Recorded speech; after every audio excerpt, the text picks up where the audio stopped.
Brother Stephen Worley comes to us this morning all the way from both Savannah, Tennessee and Nigeria, Africa. We were blessed this earlier, as we've already said, to have him share his experience and from his efforts to evangelize the Nigerian people in our Bible study.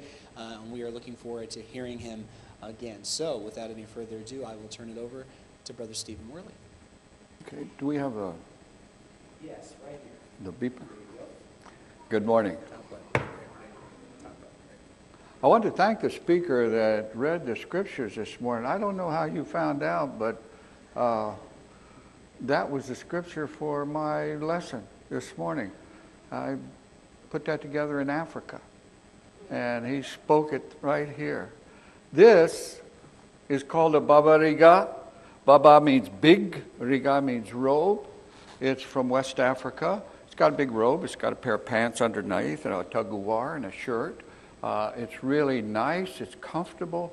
It's a coat and tie in Nigeria for occasions. You have to learn how to use all of the clothes. You know that they're not normal to Americans. For this is tied on the bottom. It's sewed on the bottom. And if you ride a motorcycle, you sit down. You tie this. Okay. You get on a motorcycle and you take off, because if you don't tie this at 35 miles an hour, you become airborne. So it's good to know. It's hard to land running at 35 miles an hour. You know, Paul, I look like Paul, I think. I really like to look like Paul. After 22 years, he comes back into Jerusalem. He talks to James and the apostles, and he's saying what happened with the Lord and what the Lord had done in his ministry. And I can hear the apostles saying, "You what?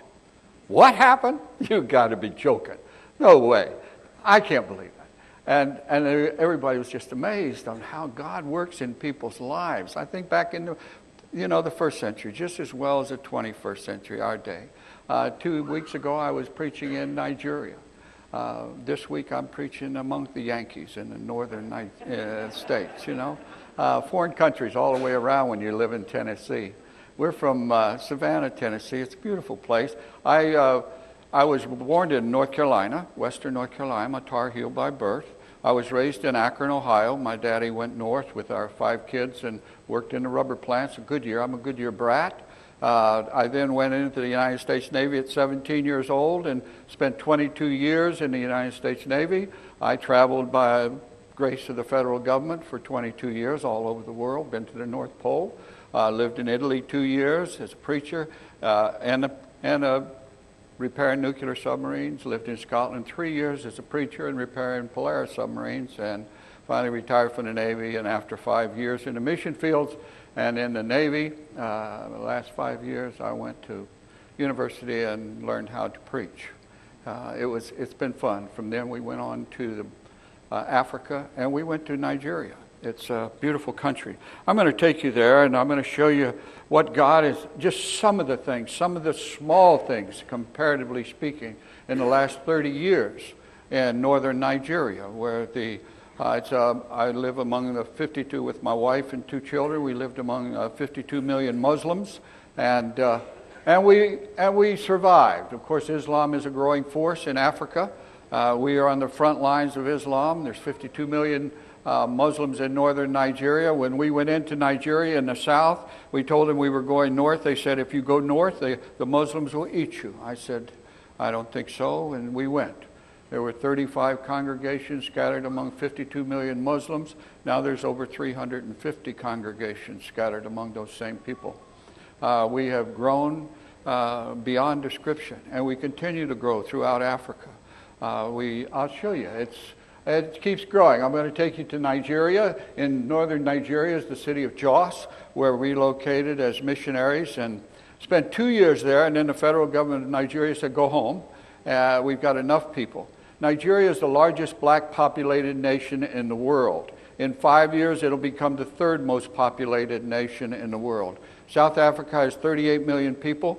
Kenya has 28 million people. Nigeria has 170 million people. There's people everywhere.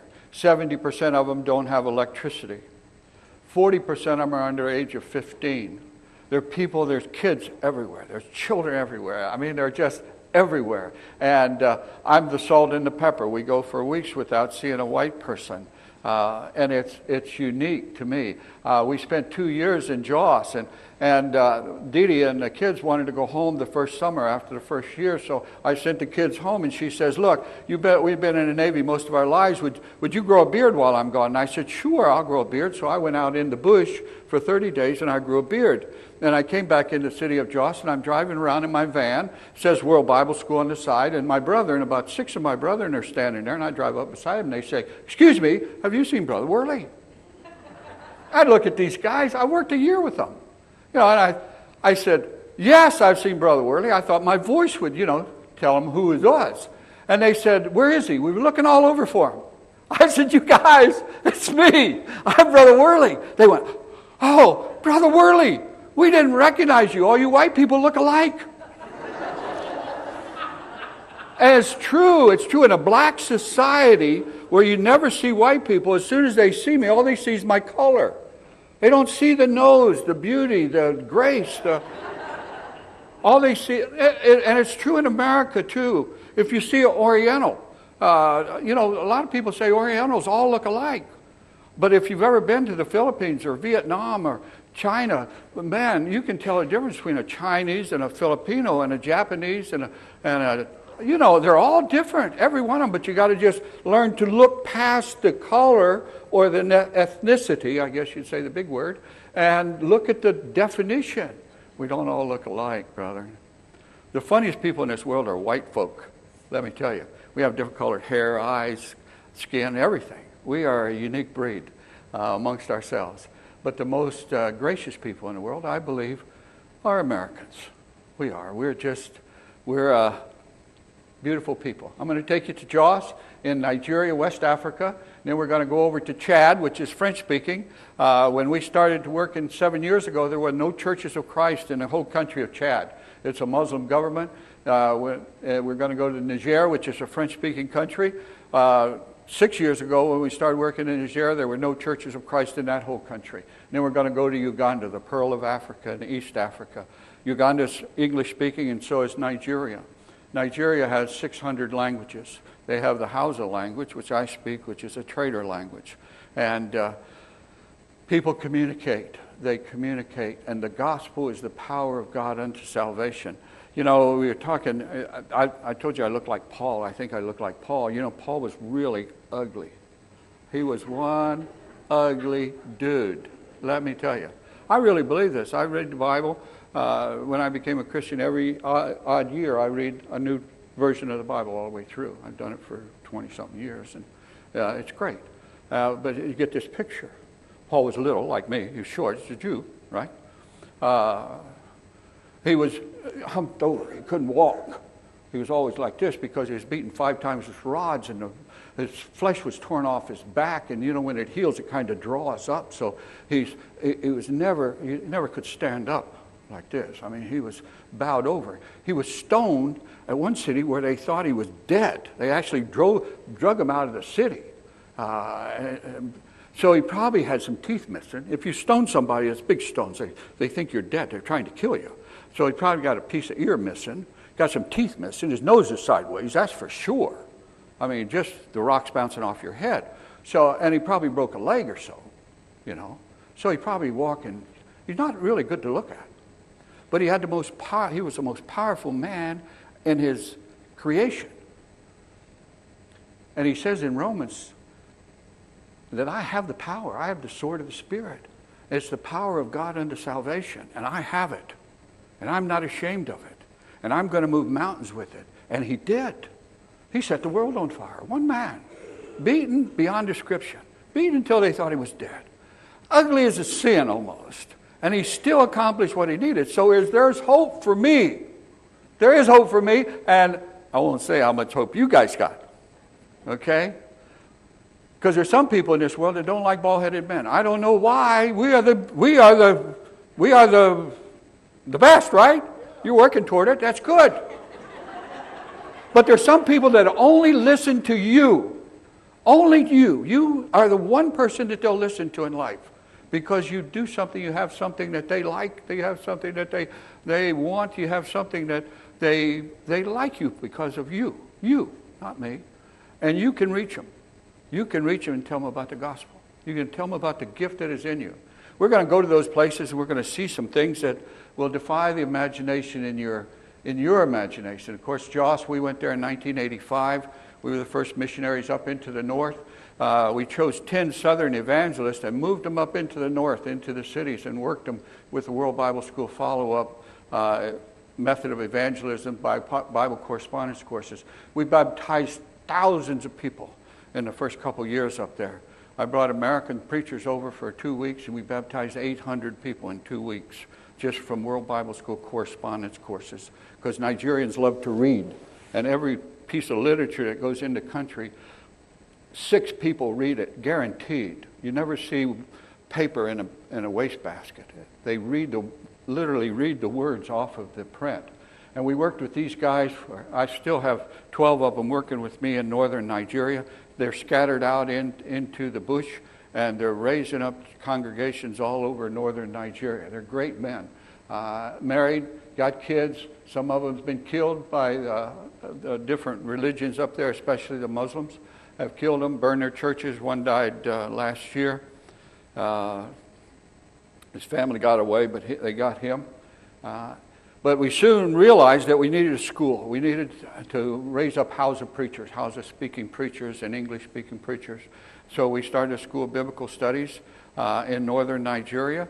We started it with a church in Gadsden, Alabama that had 90 members. They have 120 members now, and they've supported the school for 25 years. We started with a dormitory, and our whole school was a dormitory for a couple years. Then we moved along and built us a classroom or administration building, and then we built us a library, bought 40 tons of books, took them to Africa.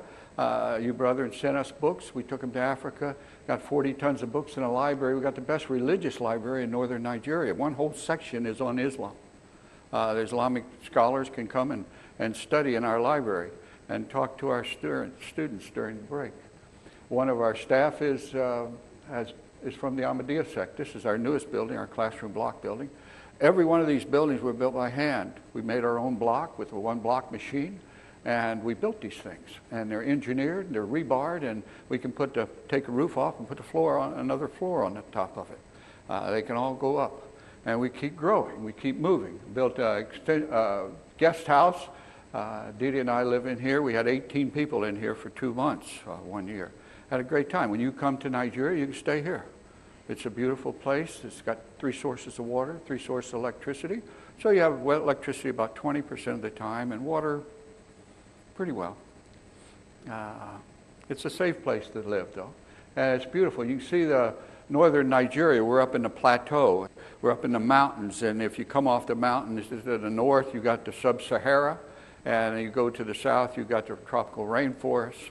You go to the west, you got the Sudan savanna. Jim Chamberlain, your brother, has been over there so many times, they call him Mr. Bible. A preacher goes there, it's a preacher's heaven. You can preach for 6 hours, and they'll still keep you awake trying to get you to preach more. It's wonderful. You can preach till you lose your voice, and then you can whisper and somebody will translate. If a big gathering of people, you got different tribes there, you'll have interpreters, and you can speak English, and then some of the women can't read or write, so they speak their native languages. So I'll have a Igbo preacher here, and a Hausa preacher here, and a Ibibio preacher here, and I'll say, and Jesus said, and the Hausa man will say, and Yesu Yache, and the Igbo man will say, Jesus said in Igbo, and the Ibibio man will say, Jesus said in Ibibio, and by the time he gets back to me, I forgot what Jesus said. And then these guys are translators and preachers too. So if they get caught up in your sermon, they'll take off preaching. They'll start preaching on you, so you got to reach over and say, hey, quit that. You speak what I speak. 15-minute sermon lasts 45 minutes. People walk 12 miles or 15, 20 miles to hear a sermon. They don't want to hear 15 minutes. They want to hear 4 or 5 hours. And then go to sleep during the time and rest. And you don't feel upset because they're listening while they're sleeping. I guess. I don't know. We started out with that many students from northern Nigeria, and right now we have 128 students. I went on campus 2 years ago, and I told the head of the school there, as a Nigerian, I said, we've got problems. He says, what's wrong? I said, we got women students on campus, and they're sleeping in the villages. I said, it's a disaster. He says, well, I told the parents not to send their daughters, but the daughters want your wife come over here and taught ladies classes and taught ladies seminars and taught ladies how to teach children, and now they want Bible education, so there are students on campus. I said, we got to do something, because these girls are living in the villages and there's no security, and it's just a matter of time before something happens. He says, well, I tell the parents not to. And I said, well, look, if you're a parent and you got a good-looking daughter, you want her to have a good preacher, husband, where do you send her, Solomon? Come on. You're supposed to be the wise one here. I said, it's only going to get worse. Now we're up to 30 students, women students. We got 99 male students, and we keep growing. We have different courses that we offer. We've got a faculty that's second to none. We've got 2 women on our faculty. We got a converted Ahmadiyya sect Muslim that's got a PhD in Bible. All of our teachers have master's degrees or above. 9 of our preachers have been to America and got their master's degrees in America. We've brought 10 Africans to America and got their degrees. We sent 10 Africans home, and they're all working in the ministry. I got 1 left. We sent 9 Africans home. He's from Uganda. He's down at Freed-Hardeman University getting his master's degree. He left his wife and 4 children in Uganda for 2 years to get his master's degree. He'll get his master's degree in August, and he'll go home to teach in our school in Uganda. If we bring them, they go home. The old adage, you can't bring them to America because they won't go home. Nonsense. Send them to me if people say that. Let me talk to them for a few minutes. 8 different tribes are represented in our faculty. You say, well, what's 8 different tribes? In America, we have racism, fellas, ladies, and Americans. We have racism. It's here. We have prejudices. It's here. In Africa, everybody's black, so they have tribalism. An Igbo don't trust a Yoruba. A Hausa people are all thieves. The Yoruba people are all cheaters. If you name a tribe, an African would tell you something wrong with that tribe, something negative about that tribe. And they live in their villages, and they perpetrate this, and they say this about Yorubas or Igbos or somebody out of their tribe, all right? And then they come to our school in Jos, and they see a Yoruba working with a Hausa. They see a Hausa working with an Ibibio. They see an Ibibio working with a woman. They see a man and a woman on the same team. And for 4 years, they watch 8 different tribes working together, preaching the gospel, teaching the unity of Christ. And when they come out of that school after 4 years with their Bible degrees, accredited, and going on for their masters, they can preach in any tribe, any language, any ethnic group in Africa or America. And do it well. Do it very well. It's a good school. We graduate 30 every year.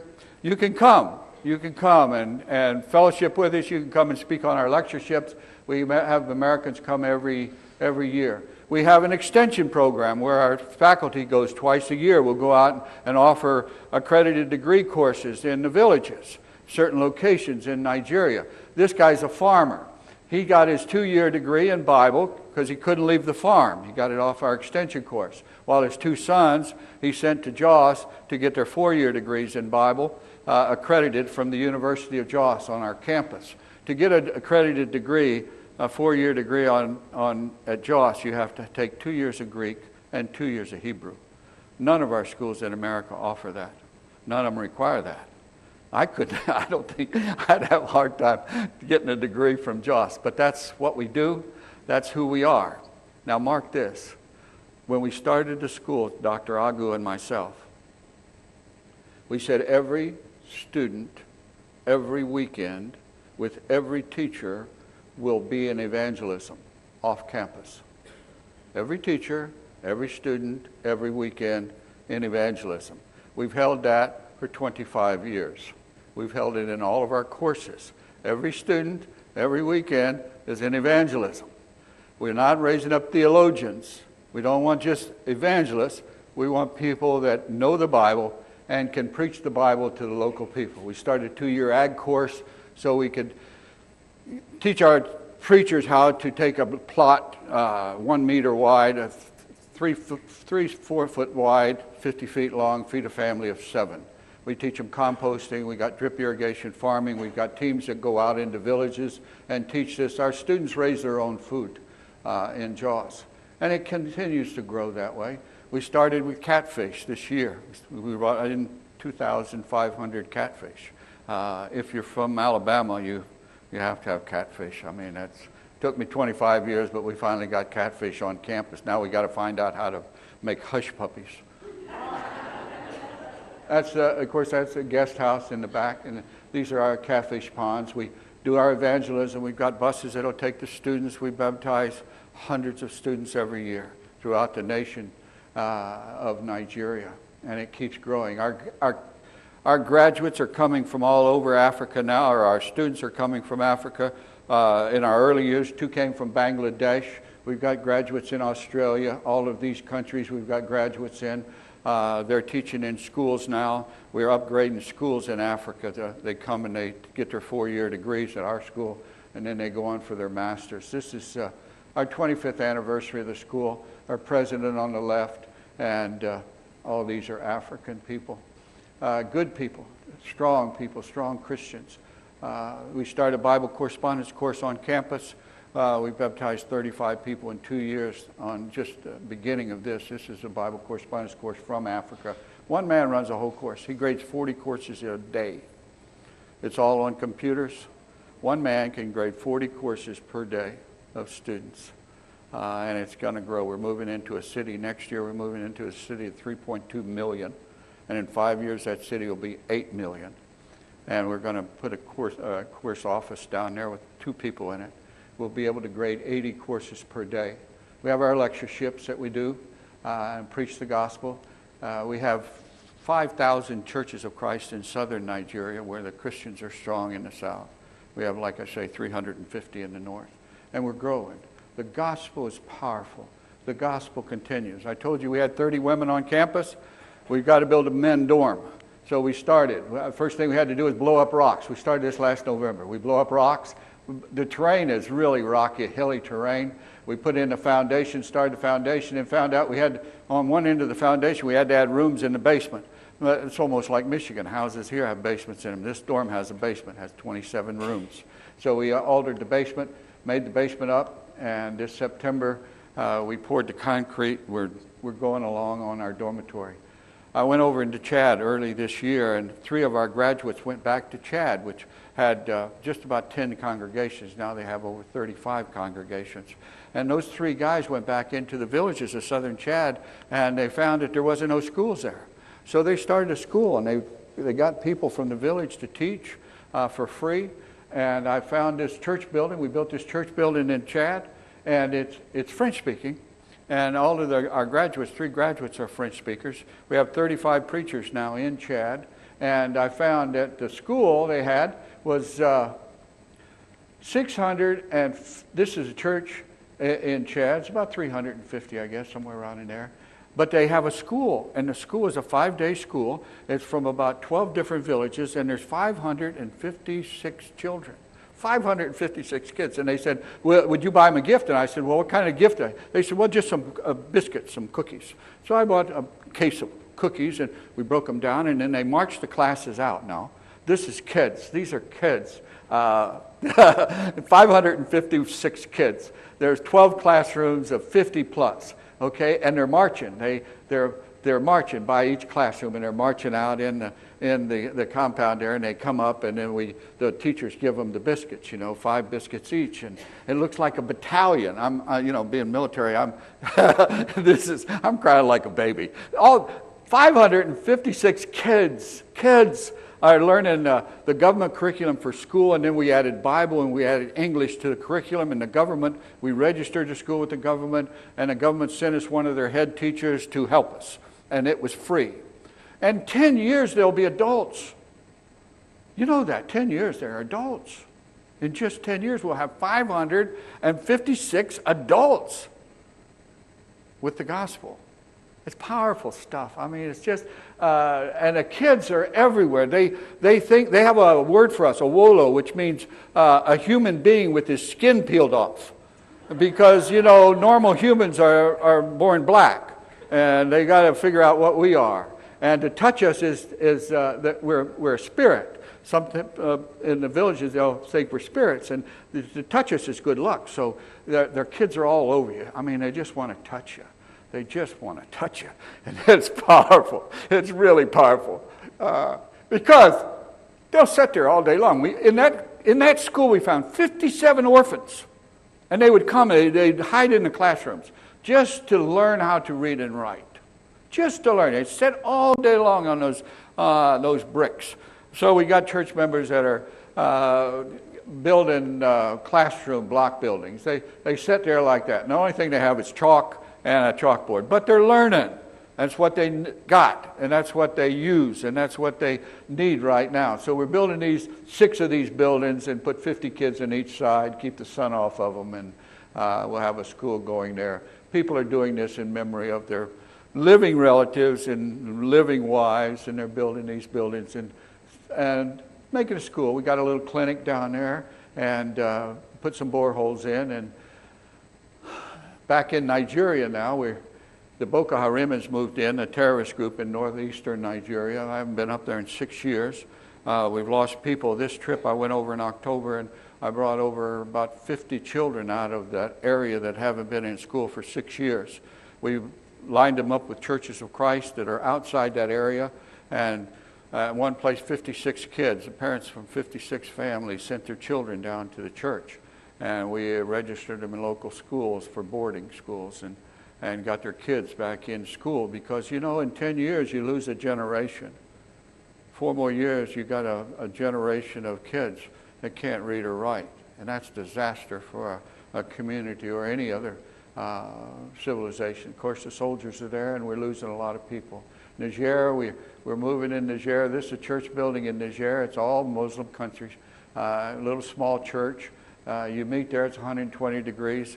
We got a guy in high school. He converted to Christ. His family threw him out of the house. We got him through high school. We bought him a mule, and we bought him a cart. And every day before school, he would go to the river, get the water, take it to the village, sell it, and pay his school fees. He graduated there, and now he's finishing up his 4 years at the school in Nigeria. He speaks fluent English and French. He'll be the first one back to his country with a 4-year degree in Bible, and he'll set that country on fire.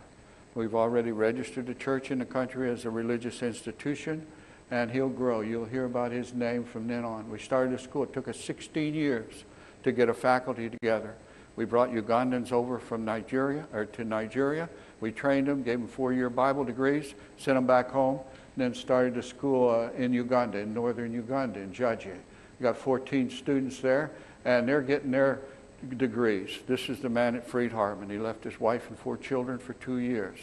He's getting a master's degree in New Testament at Freed Hartman University. He'll be the most educated person in his country in Bible. And they're dedicated. They go that route. This is my closing story. This is a Muslim in northern Nigeria. His name was Muhammad, and he studied the Bible with us, and he wanted to be baptized. So we took him outside behind the church building, and we baptized him into Christ. We brought him up out of the water, and he said, "Hallelujah!" He says, "My name is Muhammad, but my new name is Jeremiah." And I'm thinking, oh, Lord, what do we got here? Big guy. He's hard to raise up too. He's tall. And he said, "Bring me my trousers. Bring me my trousers." I'm thinking, trousers? What is he talking? It's his trousers.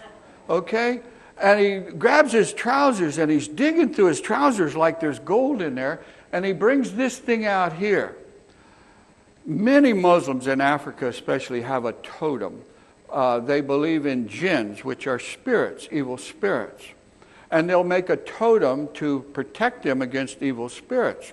This used to be one here that you have things in it. And what you do is you take certain surahs of the Quran and you write them down, and then you have some personal things that you take to the witch doctor, and he puts blessings on them, and you put those in there, and then you take a bowl of water, and you take a bowl, and then you take a chalkboard, and you write the surahs of the Quran, the verses of the Quran, which are your power verses, and you write them in chalk on the chalkboard. You take water and wash the water down, and wash the Word of God, their Word of God, into the bowl, the water, okay, has the chalk in it. All right, and then you take the string, you put that in the water, and then you take the string out, and it has the Word of God on it, the chalk, and you dry it. And then you take that, in that little package is your totem, and then you wrap it, and then you dry it, and then you carry it everywhere, and whenever you've got that, no evil spirit can get you. I mean, it's what it is. And I mean, it's powerful stuff. You find somebody's totem. I found a guy's totem one time. It was on night watch, and he wouldn't rest until he found it. And I gave it back to him because that's his protection against the devil. The devil will get him. I mean, they really believe that. I mean, it's big, powerful stuff. And Jeremiah now, he wanted that totem. And I thought, what in the world is he going to do? And he says, bring kerosene. Paraffin is what they call it over there. I said, bring paraffin. And we brought paraffin out, a little can of paraffin. He poured it on there, and he set it on fire. That's powerful. This guy is burning every shield he has against him and the powers of darkness. He's saying from now on, it's Jesus Christ crucified. I'm not only changing my name from Muhammad to Jeremiah, he's my shield. He is my totem. He is my shield against everything that's evil. Big statement. Big statement. I'd never seen anybody do that before. And especially, one of the Islamic faith. And I rejoiced with everybody, and 2 nights later, he came to my house in Jaws, just white as a ghost. He had been through, his uncle had chased him through the city with a machete trying to kill him because he decided to become Jeremiah. And I put him in the back seat of my car in the floorboard and drove him 300 miles south and gave him to a church in the south for protection and left him there. That's how much the power is in the gospel. The power is in the gospel. And that's what we have within us. That's what we have to deliver to people that are in trouble, to people that don't know the truth, to people that are struggling with all kinds of things in their lifespan. And we have this gift that we give to them free, that God has given us, that God loves them, that He'll protect them, that He'll help them, that He'll guide them, and He'll shield them. I'll leave you with one word of encouragement, and I want you to remember, if you remember nothing else from this morning, is you're a New Testament Christian, you cannot cause somebody to be lost. You cannot cause somebody to be lost. They're already lost. You going to make them loster? I'm not saying to be frivolous, but understand, we have the message. We can cause a brother to stumble. I understand that. I know that. I've read that in the Bible, and I don't have a problem with that. But if they're lost, they're lost. And we have the way. We have the flashlight. We have the path. We have the beacon. We have the truth. Preach the truth, brother. I was 11 years in the United States Navy, and then I decided to become a Christian, and I spent another 11 years in the Navy. I can testify to you this morning that becoming a Christian in your life at this time in your life will improve your life. You'll become a better husband. You'll become a better wife. You'll become a better father. You'll become a better worker. You'll become a better citizen. You'll become a man. You'll become a woman. You'll become a Christian. And you'll live a life better if you'll do that now. It's true. I know. I lived it. And I'm still enjoying it. Make the decision to become a Christian, to live the Christian life. It's the best thing that you'll ever experience in your whole lifespan. May God bless you. If you're subject to the gospel invitation, please come while we stand and sing.